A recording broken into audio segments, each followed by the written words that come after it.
Bismillahirrahmanirrahim. Before I start delivering my statement, we can see that we have a huge number of journalist friends who have come from outside Bangladesh. So before I deliver my statement in Bangla, I would like to say something very briefly in English for our friends who have come from outside Bangladesh.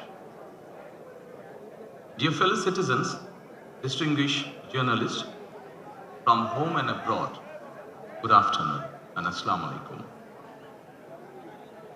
The freedom-loving, pro-democracy people of the country have once again brought victory to the Bangladesh Nationalist Party, BNP. Alhamdulillah.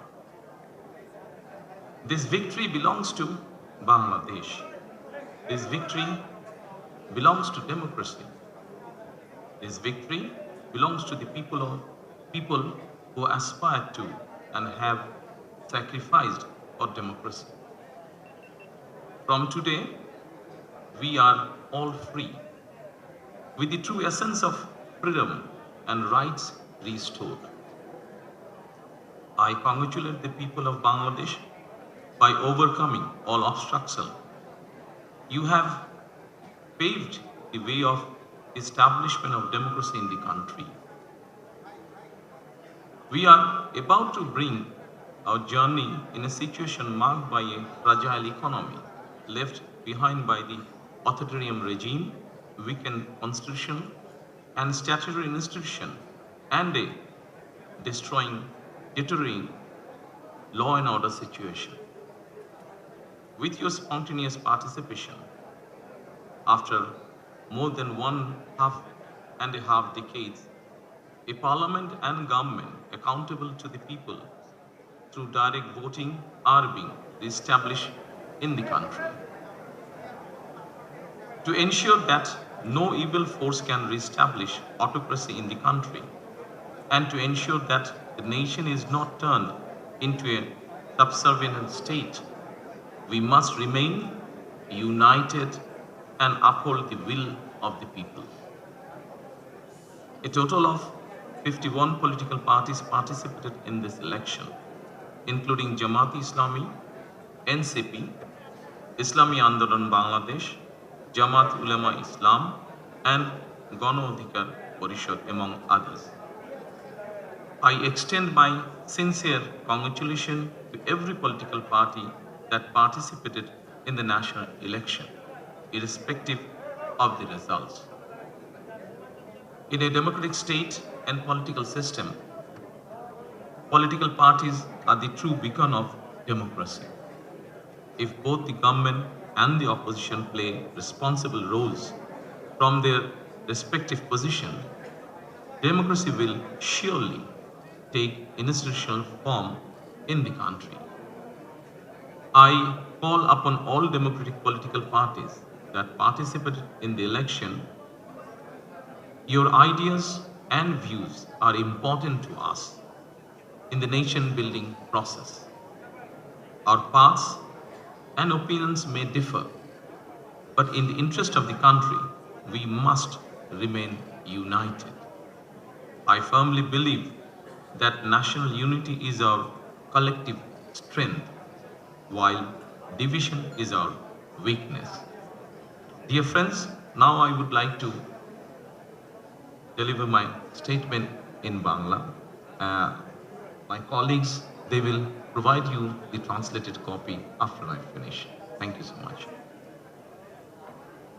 প্রিয় বাংলাদেশী, প্রিয় দেশবাসী, আসসালামু আলাইকুম। দেশের স্বাধীনতা প্রিয় গণতন্ত্র প্রিয় জনগণ আবারও বিএনপিকে বিজয়ী করেছে। আলহামদুলিল্লাহ। এই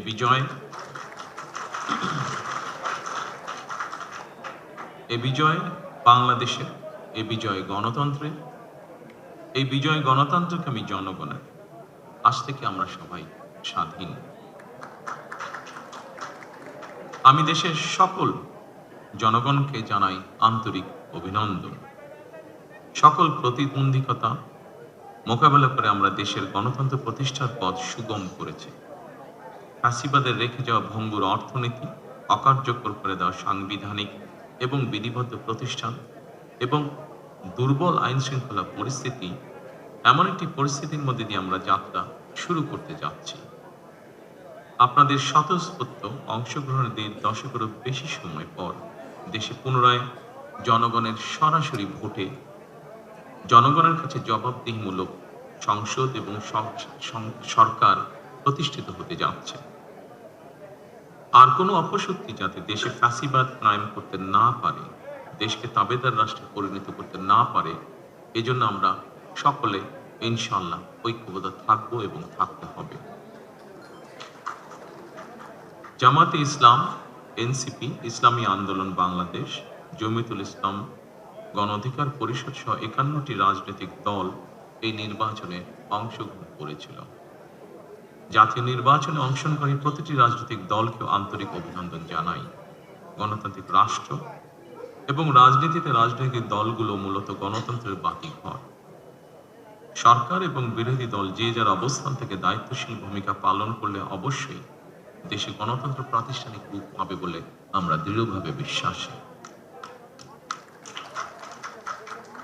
নির্বাচনে অংশগ্রহণকারী প্রতিটি গণতান্ত্রিক রাজনৈতিক দলগুলোর প্রতি আহ্বান জানাই, দেশ গঠনে আপনাদের চিন্তা ভাবনা আমাদের কাছে অত্যন্ত গুরুত্বপূর্ণ। আমাদের পথ এবং মত ভিন্ন থাকতে পারে, কিন্তু দেশের সাথে আমরা সবাই এক। আমি বিশ্বাস করি জাতীয় ঐক্য আমাদের শক্তি, বিভাজন আমাদের দুর্বলতা। প্রিয় দেশবাসী, জনমনে সৃষ্ট সকল সংশয় কাটিয়ে শেষ পর্যন্ত দেশে শান্তিপূর্ণভাবে একটি অবাধ, সুষ্ঠু এবং নিরপেক্ষ নির্বাচন অনুষ্ঠিত হয়েছে। এজন্য অন্তর্বর্তীকালীন সরকার এবং নির্বাচন কমিশনকে বিশেষ ধন্যবাদ জানাই। জনগণের প্রত্যাশিত এই নির্বাচন অনুষ্ঠানের জন্য গণতন্ত্রের ইতিহাসে আপনাদের অবদান স্মরণীয় হয়ে থাকবে।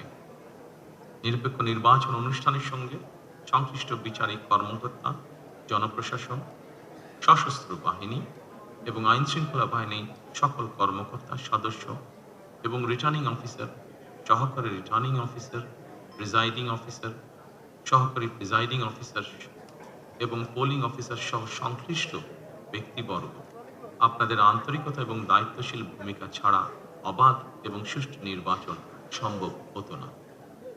আপনাদেরকে অসংখ্য ধন্যবাদ।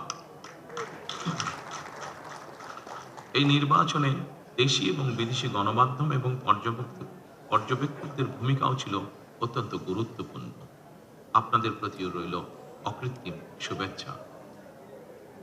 ৭১-এর স্বাধীনতা অর্জনের যুদ্ধ থেকে ২০২৪ সালে দেশ এবং জনগণের স্বাধীনতা রক্ষার যুদ্ধ, এই দীর্ঘ সময় দেশ গণতন্ত্র প্রতিষ্ঠার আন্দোলনে যারা শহীদ হয়েছেন, হতাহত হয়েছেন, যাদের রক্ত মাড়িয়ে কষ্টের সিঁড়ি বেয়ে আজকের এই গণতান্ত্রিক বাংলাদেশ, সেই সকল বীর শহীদদের প্রতি জানাই গভীর শ্রদ্ধা।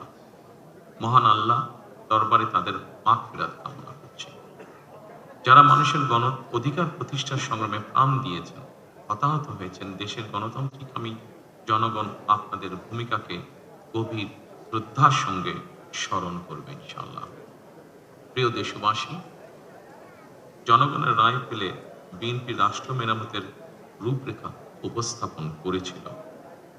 অন্যান্য গণতান্ত্রিক দল এবং সারা দেশের জনগণের সঙ্গে মত বিনিময়ের মাধ্যমে ৩১ দফা প্রণয়ন করেছিল। ৩১ দফার আলোকে ঘোষণা করা হয়েছে দলীয় ইশতেহার। একই সঙ্গে কয়েকটি বিষয়ে নোট অফ ডিসেন্ট দিয়ে বিএনপি জুলাই সনদেও স্বাক্ষর করেছে।